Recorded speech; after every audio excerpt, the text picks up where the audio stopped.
Hey everyone, this is Keith Scott from up in Sydney, Australia. I'm one of the voices of Bull Eagle J. Moose.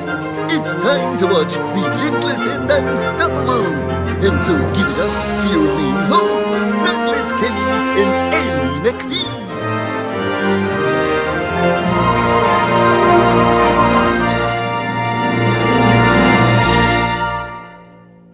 It was, and Andy's son, Cody, whom I've known for a while, he was the Nightcrawler in the X-Men movies, and I was rooting and cheering him on when he almost won the Oscar for Power of the Dog.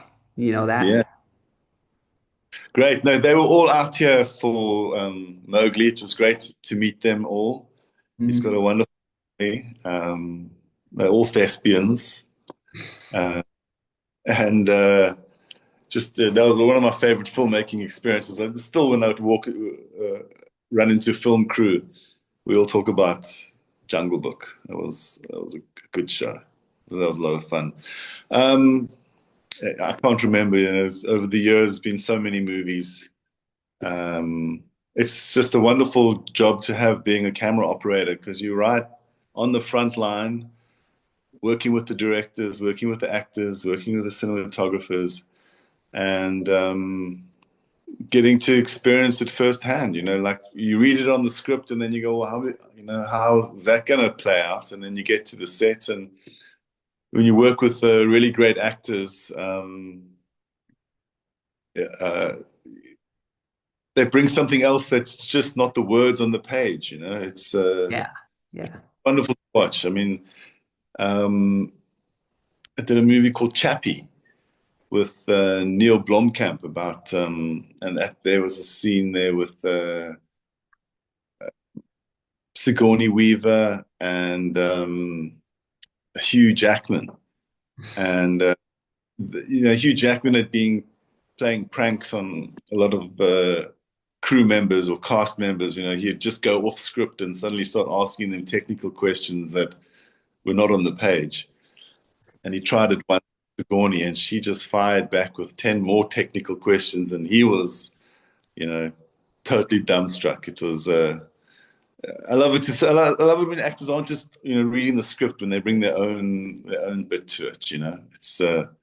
They don't always make the movie, but they're a lot of fun. I Yeah. remember when William H. Macy did it to Meg Ryan on a movie where he was supposed to sit down and tell a joke.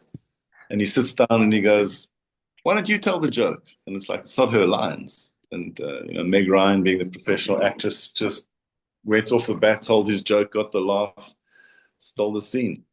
And it's what, there's a real sense of being in the moment from action to cut. It's whatever you've rehearsed and whatever you think is going to happen. There's no more being in the now from action to cut. You are very live. You're not thinking about your bills or your wife or kids or anything else. You're so present.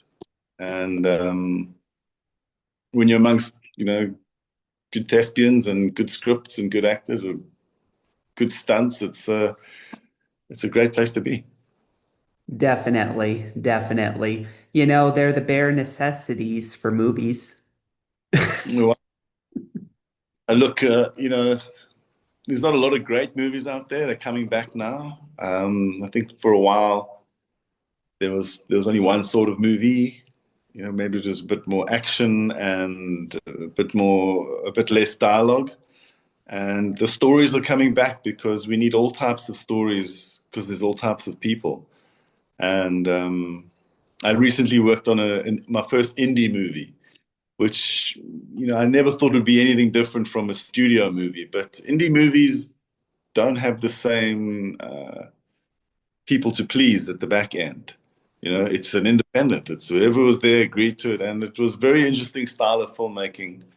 Um, I look forward to it coming out, but I like seeing the story unfold on set. That's my favorite part of it, and then the little gems that help the audience understand without the dialogue having to explain it, and that's where my work comes in, is making the camera a character. either by choice of lens or when to move or when not to move. Sometimes just to be still, let the actor approach you, or right at the end do a little push into the actor's face, because it reads emotion into the script, and audiences are smart, and they pick up on those little moments and those beats, and that's how you get the tears to come from the eyes, is from, you know, the music swells, the camera pushes in, and the actress or actor does their thing, and it's a beautiful moment. Yeah, definitely. So, what impact do you want to leave on people that watch your films? I just hope they enjoy themselves, really. You know, just I'm not saving the world here. No one is. We're not doctors or teachers. I think it's just a moment of being connected to whatever the story is, and if it's popcorn and Coca-Cola, having fun, uh, and just releasing from the world for a bit, that's job done. And if you connect to something like Black Beauty, where it actually emotionally changes you and gets you to think a little bit deeper about the subject matter, then that would be first prize. Definitely, definitely. So, what are your hopes for making movies in the future, and where can people find you? So when I was in Australia, I had an interesting meeting with this man. I went to a friend's house, and they were looking after their neighbor. He was 94 at the time. And we ended up sitting next to each other and chatting. And he turned around and he says to me, "So I'm in the Guinness Book of Records." I go, "Oh, what for?" So he says, "I stole the largest object ever stolen." Okay, wow, okay. What was that? And he ended up, he stole a 14,000-ton freighter from Canada back in 1970. Anyway, we got to chatting, and I was just enthralled by his life story. I ended up getting the rights to his life story.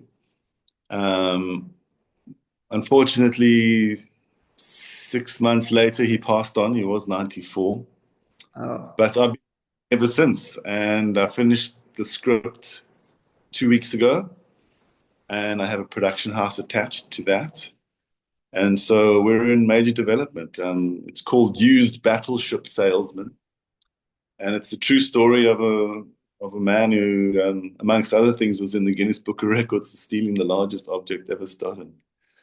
Um, so yeah, I hope to be more on the front line, and in the actual script writing, which I love writing, and filmmaking, making stories that make a difference, and hopefully make a difference to the world. You know, I enjoy an action comedy as much as anyone else, but I think leaving behind little gems and messages on how to make the world a better place, or how to heal certain aspects of your life, or help other people heal aspects of their life. Filmmaking is made for that, and has the opportunity to not just entertain, but to change people. And if it can bring a tear to your eye in a good way, then that's a very satisfying job. definitely. So that's all I have for now, but I thank you for coming on to RNU. Thank you for having me. It's been great to meet you. Great to meet you, Dale. So, everybody, I'd like to ask for a moment of silence in memory of Richard Norton, the Australian stunt coordinator and actor. And 3, 2, 1.